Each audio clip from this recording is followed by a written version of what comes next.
Monday, May 30th. I'm First Morning meteorologist Eric Burris. This is Coffee Talk. We get together 7 days a week, chat about what's going on in the world of weather, 8 o'clock on the dot. So join us each and every day, especially heading into hurricane season. You know you're going to want to get updates every step of the way, and I can promise you that you'll get your updates here in a no-hype fashion. Top two things we're watching. Memorial Day outlook. Are you grilling? Are you heading to the beach? What are you doing? We've got you covered. Plus, we are tracking Hurricane Agatha, almost a Category 3 storm out there in the Pacific.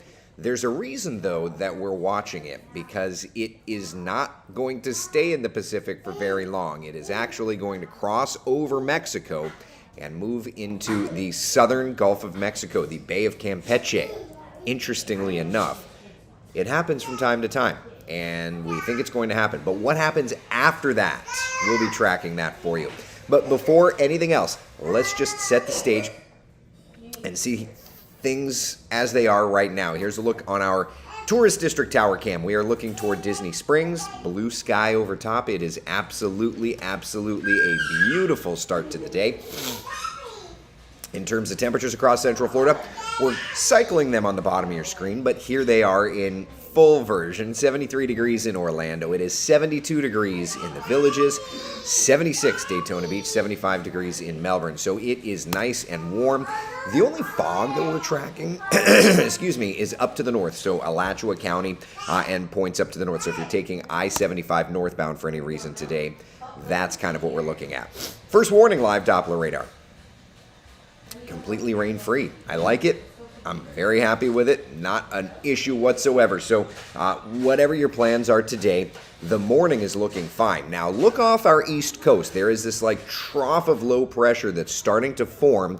That trough of low pressure is going to help to moisten up the atmosphere a little bit. So looking at your 12-hour forecast, while we do have the humidity, the mugginess in play this morning, absolutely, we are going to be talking about the opportunity to see plenty of showers and thunder showers this afternoon. 84 degrees our 11 o'clock temperature, 90 degrees our 1 o'clock temperature, 92 degrees our 3 o'clock temperature. That is going to be the hot spot for those showers and those thunder showers. All right. Carol says, good morning. I got no rain yesterday. Good morning to you, Carol. Courtney says, we need rain in Chuliote. It stayed over Oviedo last night. I know that.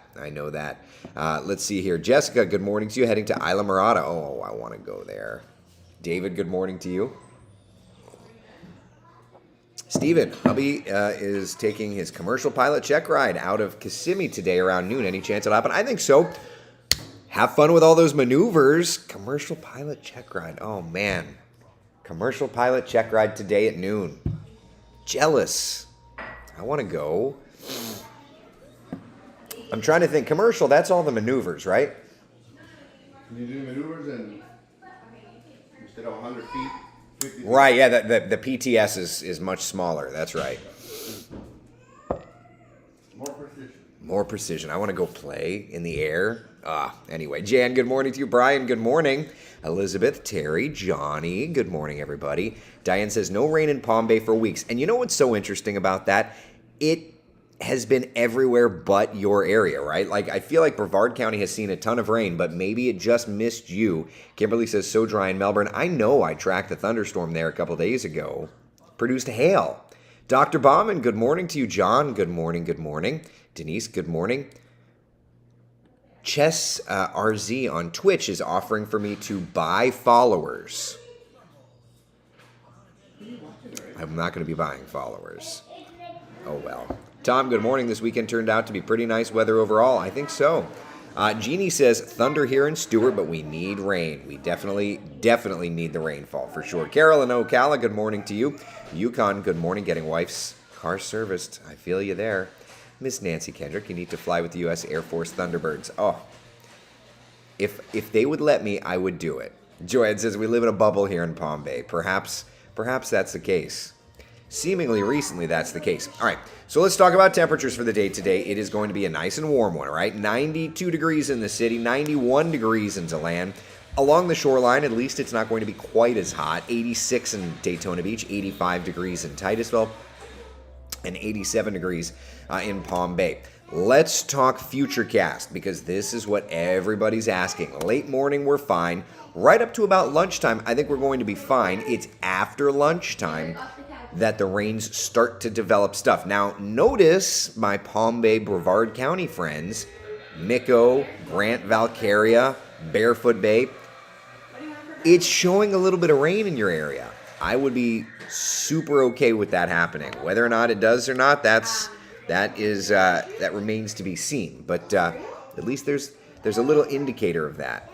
I'll take that. All right, afterward, we'll watch the showers and thunder showers kind of crossing off toward the east. Now, I will tell you, admittedly so, the models don't seem to have an incredibly great grasp on the weather pattern that we're in right now. I've looked at the different Futurecast flavors. I've even looked at the global models. The National Weather Service is even talking about it. So we have to understand that the showers start east and work west. But graphically speaking, all of the models, which are just mathematical equations, are not doing a great job. But we know that the activity starts east around 2, 3 o'clock, works into the metro 4, 5 o'clock, and then very clearly there, the East Coast and West Coast sea breezes get together by about 6, 7, 8 o'clock out west, okay? So that's our time frame and locations. Outside of that, it's difficult because we can't zero in on everything with Futurecast like normal, because this transition to the rainy season, the computer models are just having a bit of a difficult time with it. So take it for what it is, understand the overall pattern, and know that graphically it's just not going to be the best. Nikki, I'm getting a new truck today, my first new vehicle ever, and built at the factory specifically for me as well. That's awesome. Congratulations. Congratulations, Bruce. No rain in Oviedo yesterday, at least not in my house. I don't know, did I get any rain at my house? Let's look. Since you mentioned it, and it gives me a chance to pull this up and drink some coffee. Let's see. What is today? The 30th, so yesterday would be... Yeah, I got none at my house either. It looked ominous for a bit. Yeah. All right. Got to get the rest of the grass cut before the big rain starts. Let's just hope. Now, over the next couple of days, even if you don't get the rain today, over the next couple of days, we still do have a decent chance to see, some rainfall. So that's at least a good thing, right? Let's just take a look. Before we get into anything else, let's just take a look and see what's doing out in the 7-day forecast, and then we can step forward and take a look at the tropics. Certainly, the tropics are going to be a big point of discussion. So here we are. For today, 92 degrees, our high temperature, 50% coverage of rain. Tomorrow, you notice that little yellow triangle with the exclamation point. Tomorrow, we're declaring it a weather impact day because the atmosphere looks to be set up where we could see a few stronger storms develop. And yes, we did have some severe thunderstorm warnings yesterday, but the dynamics for tomorrow are actually looking to be even better for that. And as is such, the Storm Prediction Center has placed us under a level 1 risk for strong to severe storms, meaning out of all the stormy weather that we get tomorrow, an isolated couple across the interior could get onto the strong or severe spectrum, okay? So it's just a little higher threat for some stronger storms, and we call ourselves first warning weather for a reason. So we want to make sure that you're prepared for that, okay? When we look at the threat breakdown for tomorrow, it looks like it's going to predominantly be... Give it a second, we're lagging here, so... It looks like it's going to predominantly be the threat for strong winds and isolated hail. The tornado threat does not look to be all that high. But for tomorrow's severe risk, wind gusts and hail. We had wind gusts and hail yesterday, but the atmospheric dynamics are a little higher come tomorrow, okay? So just keep that in mind. All right, back to the 7-day forecast. Today and tomorrow, 50-50 shot of seeing showers and thunder showers. Then we look ahead and see what's doing Wednesday. 40% coverage of rain, kind of coming down a little bit. That icon there on Wednesday just denotes that it is the first day of hurricane season. Nothing to be threatened by. There's no hurricane hitting us on Wednesday, but I wanted to note it just because. And then Thursday, Friday, Saturday, Sunday, kind of continuing in that summer's pattern. 40-50% coverage of showers and storms. Okay? Any questions about our local forecast before we step out to the tropics? Let's see here. Two-part question Brian's asking. All right. Part one, if Hurricane Agatha crosses over onto the Gulf of Mexico, what does the name become? And part two, once given the Atlantic storm name, if it does loop back around and cross over the Mexico second time, we'll keep the name. All right, so we'll talk about that absolutely, Brian, in about 2 seconds. I just want to finish up local, and then we'll get to the tropics, but I will answer your question right off the top. Deborah, good morning. Son is getting married in Orlando on Sunday. What does the weather look like? So for right now, afternoon showers and storms without knowing exact locations, without knowing exact times. And it being 7 days out, it's going to be a little difficult to really zero in on it. But I would say for now, as long as we're watching those afternoon storms together, you'll know. Denise, question for you. Is there a way to narrow in your location area for the NOAA radio? Yes. On NOAA radios, you can use what's called a radio with SAME technology, specific area messaging encoding. You can select your county, and your county will only be the one that will warn. Granted, if you live in a big county, like Brevard, it will warn for north, and if you live in south, and that sort of thing. So I would also say that the WESH 2 mobile app will give you warnings and all of that fun stuff. You just want to make sure that you have multiple ways to be warned. That's my best suggestion. Victor, can you pull up the map for Williamsburg yesterday afternoon when the storm came rolling through? The radar actually doesn't archive data for more than, I think it's like 6 hours, so I can't. But go back and look at radar data on my Twitter feed when I was posting. That's about the best I could say. Only got thunder here yesterday, yep. Michael, my daughter is almost 2. She can say Urs. Oh my gosh, I love it. Thank you. If no rain comes today in Palm Bay, I'll need to add water to the pool. I had to add water to my pool on Friday, so I feel ya. Dottie, good morning to ya. Good morning. Let's see here. Buenos dias, Marcos. Good morning to ya. Did you know that only 36% of Florida population is actually from Florida? I'm one of those people. I'll take it. Shelly, my daughter, gets married tomorrow in Orlando at 11 a.m. That looks good. This stuff looks to be firing into the afternoon. So, yeah. All right, to the tropics we go. A couple of things. First off, had somebody message me yesterday and say, Burris got it wrong. He was talking about a hurricane named Hurricane Agatha, but we know for a fact Agatha is not the first name on the list of names for 2022. And I was like, yeah, I mentioned it every now and then, but I didn't mention it every hit. So Agatha is the first storm that has formed in the Eastern Pacific Basin. They have their own set of names. They have their own hurricane season. We never talk about it because it doesn't impact us. So why are we talking about it now? Because Hurricane Agatha is going to be moving into the Atlantic Basin. There it is, right at the coastline of Mexico. It's a Category 2 storm. This thing's a beast with winds of about 110 miles an hour. It got strong. Friends that are storm chasers are in place to chase this thing.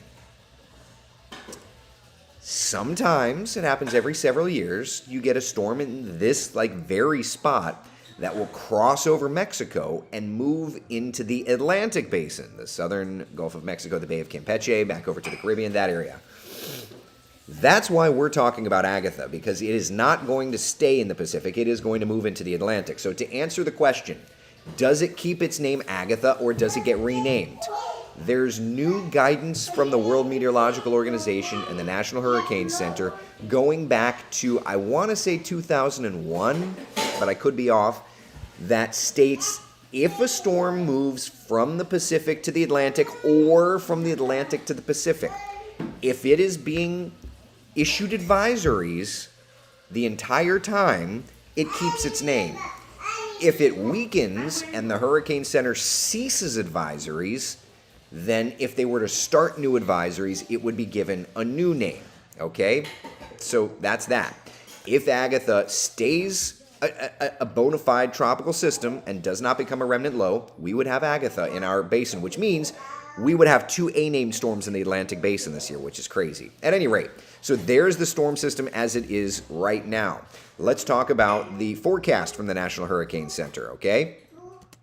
They are expecting it to make a landfall over these next couple of days' time, and that really weakens it. Tuesday at 2 p.m., a tropical storm over land. It's not moving very fast. You can see its motion is at 6 miles an hour. Yesterday it was like meandering at like 1 mile an hour. Notice there's not a big cone, because the thought process is Tuesday into Wednesday, it becomes a remnant low. To which point in time, if it were to reemerge, it would be given the Atlantic name, okay? All right, so what's next for it? Here's a look at the computer forecast models. They're kind of all over the place here, which is to be expected because you're talking about a tropical system that has to weaken to basically nothing, then move out over water, and then re-strengthen theoretically, right? Computer models do not do well with genesis or the evolution or de-evolution of tropical systems. So all we know at this point is that Hurricane Agatha is expected to kind of traverse Mexico, and then from there, the Hurricane Center has highlighted the Caribbean, the Yucatan Peninsula, and the Bay of Campeche as having an opportunity for development. It is a medium opportunity for development because the hurricane models, the non-hurricane models, the global models, they're all kind of talking about it. But they don't have a clue where it ends up going. All right? Really difficult scenario here. Out of the normal tropical forecasting, we have a particularly low idea of this thing's future. Why? Because it has to fall apart and then reorganize, and we don't know if it even does that, if it survives the trek across Mexico. So mid to late this week, we're looking at a medium 40% chance that this gets going. All right? Probably we'll try to get going. Right? But the models are all over the place. This is going to be an interesting system to watch. Yukon says that Transocean naming is logical. Yeah, I think so. If it holds its own, it's still Agatha. If it falls apart, it won't be Agatha when it reemerges. That makes total sense to me. Yeah. Let's see here. I was talking to my aunt last night, Michael says. It seems a hurricane going east out of the Pacific is rare, right? Might most go east to west. This exact path happened back in 2020 when their A-named storm crossed over and faded and then became our C-named storm in the Atlantic Basin. So it happens, yeah. Debbie, it's chaos. Just chaos.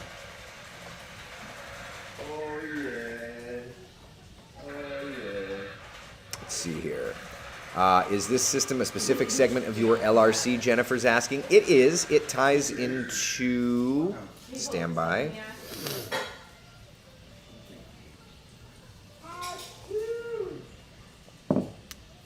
It ties into the November 27th part of the storm system, which theoretically, according to the pattern, should be more of a Texas and Louisiana thing.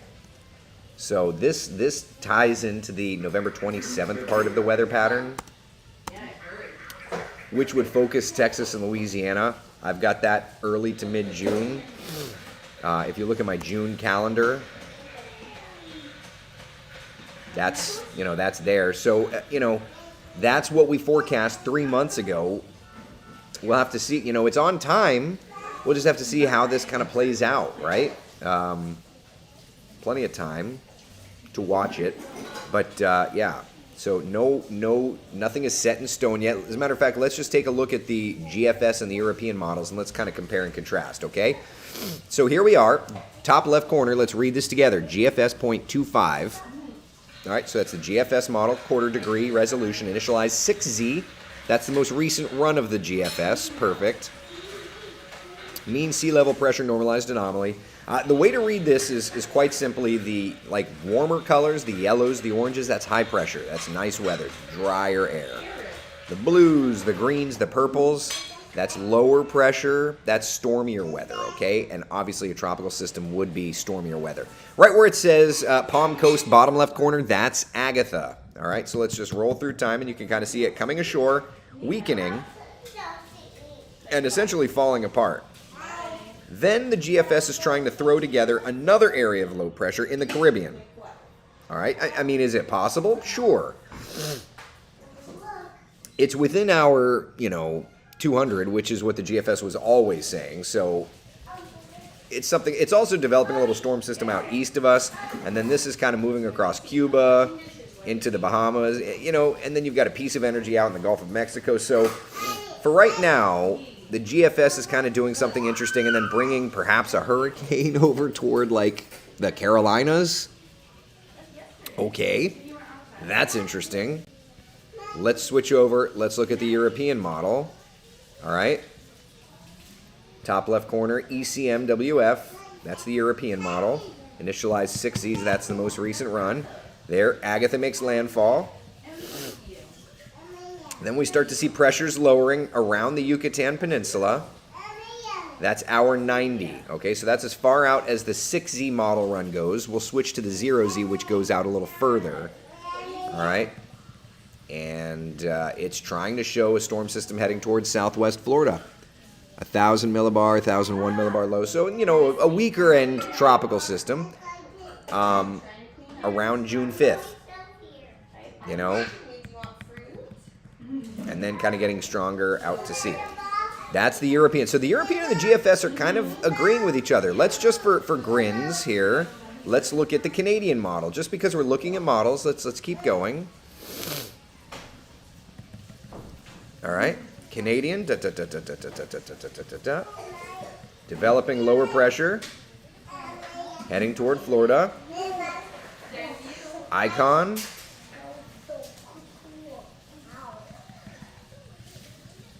Let's go to the 0Z so that the icon will run a little longer.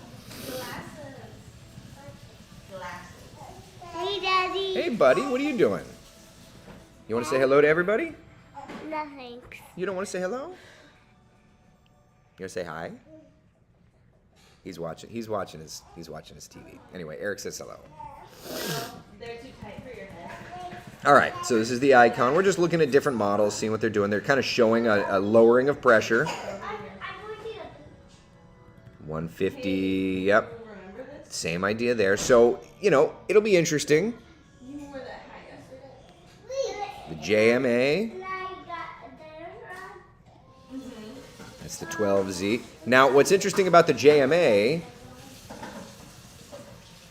is it's not going east. It's kind of going north-ish and west-ish.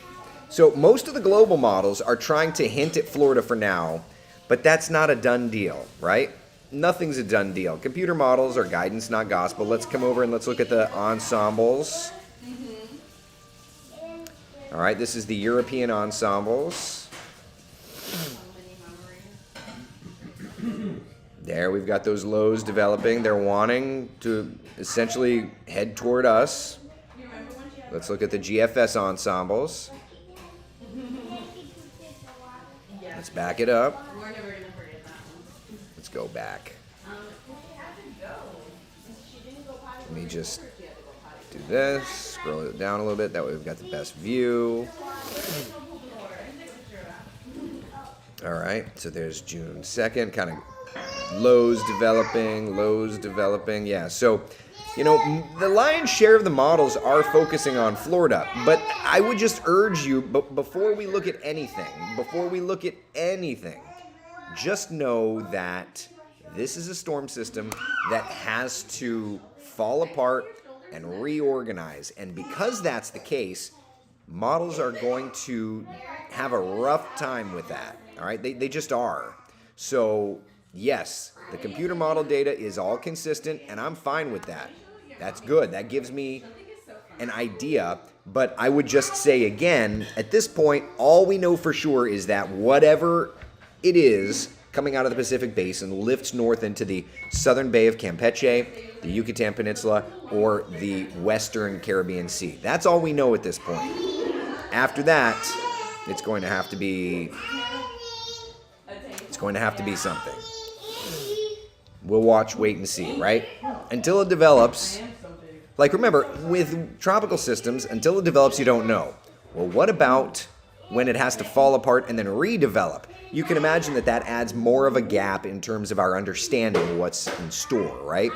So we'll watch it. We'll wait. This is the second area of 2022 that the Atlantic Basin has to watch. This is the first time that Florida is like, look at those models. We're going to have many more of those instances this year. So just stay tuned. Don't freak out. We'll keep you up to date. That's all. Okay? Quiet. A few showing landfall in Fort Myers. Hopefully nothing. Quite a few showing landfall. Again, I'm still getting ready. I have to go to work today.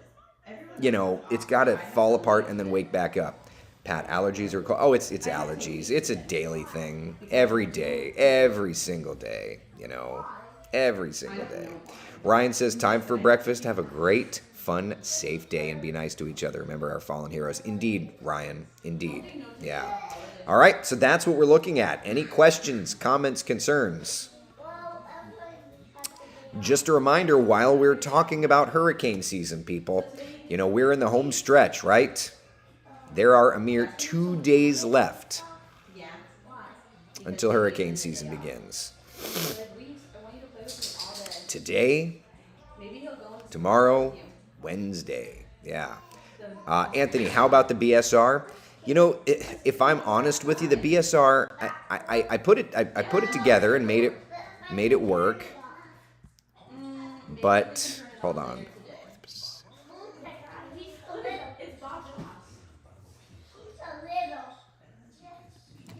I'll pull it up. I didn't see any major indicators on the BSR. Here, give me a second. Oh,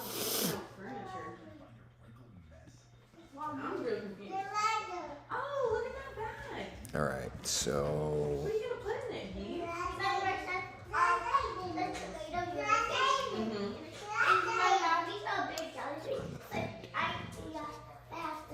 Did you have a dream about that? all right, so there is an area of low pressure south of us there. You can see that. This is valid. This is valid June 4th-ish. So like this weekend. Over there. Mommy's over there. So that would give some credence to the GFS and the European kind of showing a storm system forming and then kind of moving up toward the coastal Carolinas. It would not be part of this low, though, coming from, loosely, it's tough because this low is going to lift to the north and it's going to like spawn up another low. But that would give it some credence. A little low over the Bahamas that kind of moves back over toward the coastal Carolinas because that's 12Z on the 20th, which would be, that would be June 6th. So maybe something kind of crosses south of Florida and then loops back around. That kind of lines up well. They got the stickers, but now it's the stickers. But Agatha would be completely dead. It would be just kind of like another spawning from there. All right? You're gonna see them. And then, what is that around Texas? No, I've never seen a golden before. That may be the indicator around Texas that I was looking at. You see that storm system there? See that? That kind of makes interesting sense. So maybe we're thinking that this is that Texas feature, but it's a little early. Yeah, because if you go back, that is the 18th. That's the June 14th. Hi, Gigi. Bye. Where are you going? He's walking around with a bag like a goober. So yeah, maybe that's the case. Maybe this is something totally different. Lifting up toward the Carolinas. That's June 6th. around June 6th, something around there. And then afterward, it kind of spins around. And then we watch this other little storm system around Texas and Louisiana. That would make sense. So maybe that's the case. Yeah. Yeah, that would make sense. And then some trophy weather over us. And then there's something else there just east of us. That fits the LRC pattern, I think, as well. That's the 30th. That's the 16th. Yeah. So anyway, interesting stuff. It's all interesting to see. Brian says, Eric, I don't like the terrain of Mexico where Agatha is coming ashore, but I'm wondering, what does more weakening to a storm making landfall in heavily populated area or making landfall in wide open, flat, non-inhibited area? You know, either way, land is going to take its toll. That much we know. It's just a matter of how much. You certainly want to put tropical systems where people are not. That's just kind of that's the best case scenario, right? So, yeah. Interesting. So the BSR is showing kind of that Florida Straits, Bahamas, into the Carolinas kind of thing. It'll be interesting. Interesting to see how that plays out.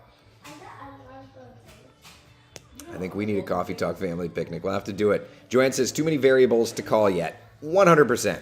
100%.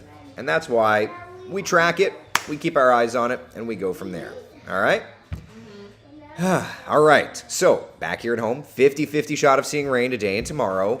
Going down in chances just a little bit Wednesday, Thursday, Friday, and then the storm chances come back up Saturday, Sunday. A reminder, tomorrow, upper level dynamics are there for a little bit of a stronger threat to severe weather. All right. Hail, gusty winds would be a little bit more of an elevated threat tomorrow. Wednesday, that red little hurricane icon, it's not that we're getting hit by a hurricane, but rather we're getting into hurricane season. Hurricane season starts on Wednesday. Okay? Okay. Linda's asking for the LRC. I will show you very quickly the LRC calendar.